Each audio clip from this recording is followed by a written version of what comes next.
Hi guys, welcome back to the channel. Since Christmas, the most beautiful time in a year in my opinion, is ahead of us, I prepared a few ideas on Christmas gifts for filmmakers under $200. This could be an inspiration not only for Christmas, but also for other occasions all year long.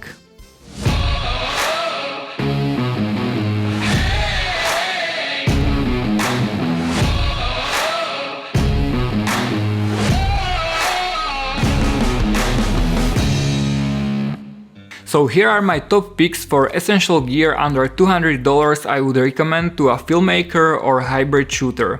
For more info, check the description down below. Let's start with tip number 1, which is the most obvious one, a tripod. This kind of accessory should everyone have nearby. There are countless options in the market, but I use this Velbon UT 43 and I'll tell you why I'm so happy with it. It's not only portable and relatively lightweight with a weight under 1.2 kilos, but it's also A. very compact when folded down, and B, and this is the most important, when extending the legs, you twist them to lock. No locking and unlocking individual sections like on other tripods. You will raise it to full height in seconds. The tripod comes with this compact carrying case, which is a bonus. Velbon UT has a ballhead QHD43 already attached, and it will be a great choice also for photographers. The maximum carrying capacity is 3.5 kilos. This is my go-to piece of gear for videos, client photoshoots and vacations. The main advantage for me is how small, light and sturdy this tripod is. Tip number 2 is not some high-tech item, but it's something every videomaker and photographer should have in his arsenal. And it's the basic multifunctional 5-in-1 reflector. This accessory you can get for as cheap as few bucks, but the added benefit is enormous. This is an essential light modifier whether you are starting out or you're a pro. And it's just because you can quickly bounce the light back to your subject without needing to buy additional lights, which are way expensive. Tip number 3 is where things start to get interesting. Is this camera monitor. This is a piece of gear I was very hesitant to buy, but after I finally decided to buy one, everything was so much easier suddenly. It took ages for me to expose my lock image, especially skin tone, correctly. I found a workaround though. When shooting lock, I set the zebra in camera at about 60%. Then I exposed the skin the way I didn't see any zebras on the face. However, it was still just guessing and waiting for a surprise on a computer screen.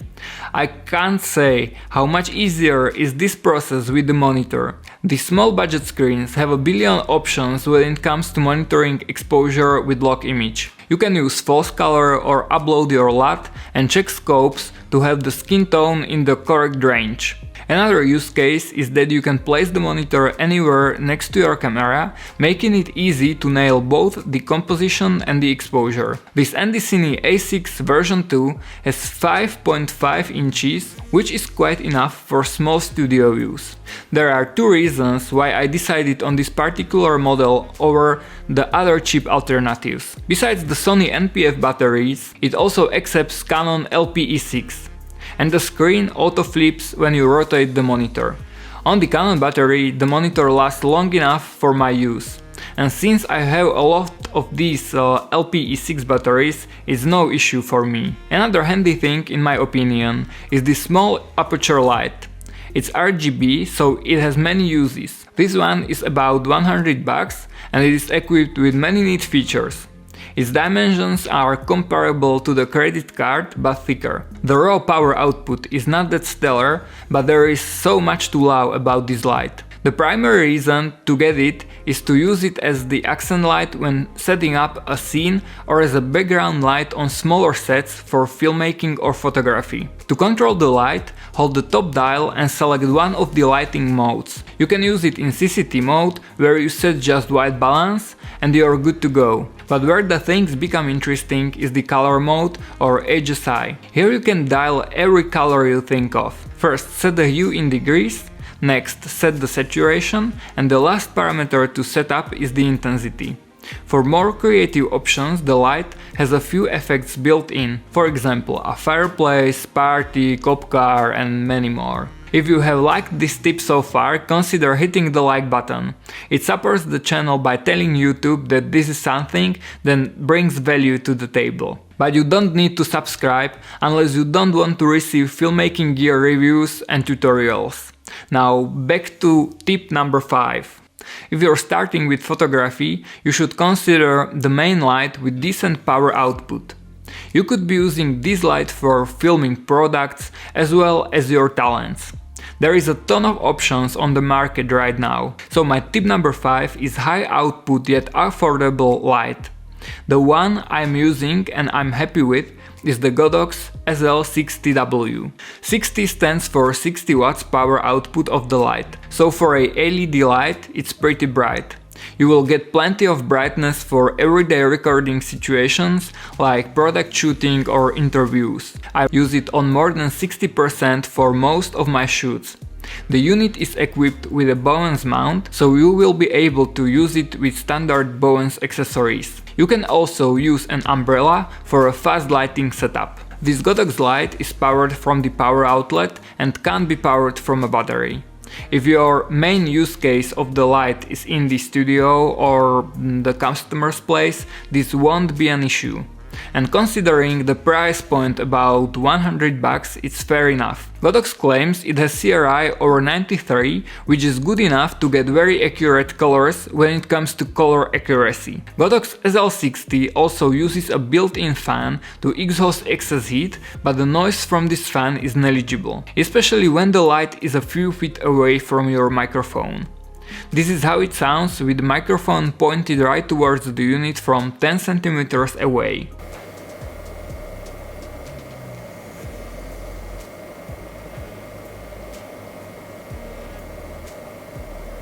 With the light you also get this small remote. You can turn the light on and off, and most importantly, you can change the brightness in 1% increments. This is very convenient when you are operating the light from far away. One strange thing with the remote is that you can't set the right brightness under 25% directly from the remote. You can do that manually by turning the knob on the light.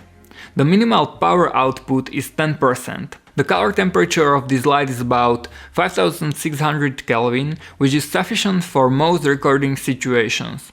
All in all, this package is an excellent value for your money. In case you need a bicolor light, this Aputure F7 could be the one to consider. The main advantage is that you can mix this light with ambient light to achieve a consistent look. The color temperature range is extensive for 3200 Kelvin to 9500 Kelvin. It's due to mixing warm and cold LEDs at different ratios. The F7 contains 256 high CRI LEDs with an outputting brightness of 1500 lux at 1 meter. The maximum output is at 5600 kelvins. This one is battery powered and can also run from the power outlet or a power bank with the included USB-C cable, or it can run from a D-tap battery. The D-tap connector is located on the side, so we have plenty of powering options with F7. The packaging contains the light, a small ball head with a cold shoe mount and a hole for studio tripods. The ball head is made from metal, so it's not clunky. Aputure also gives us the USB-C cable for power,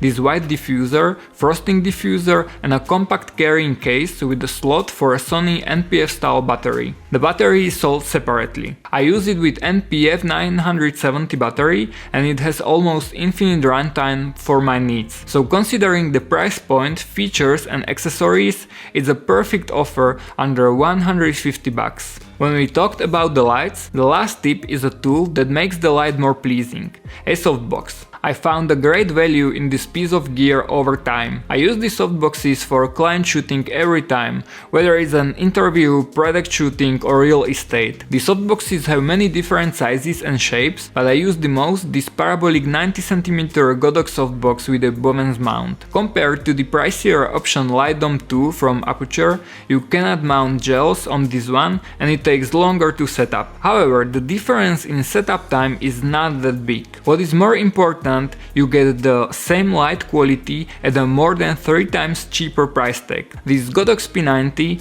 costs about 100 bucks. Considering its price, the build quality is excellent. Godox also offers another affordable softbox, the QR P90, which has the same diameter and features a foldable installation system similar to the method used on the Aputure Light Dome. This one costs about 170 bucks, so it still ranks into the category under $200. For both options, the grid is sold separately. And that's it for today's tips.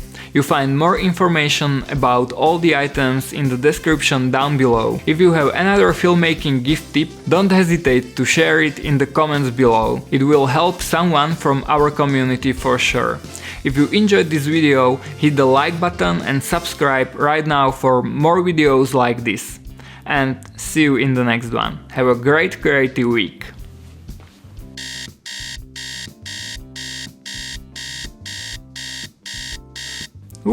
R6 overheated.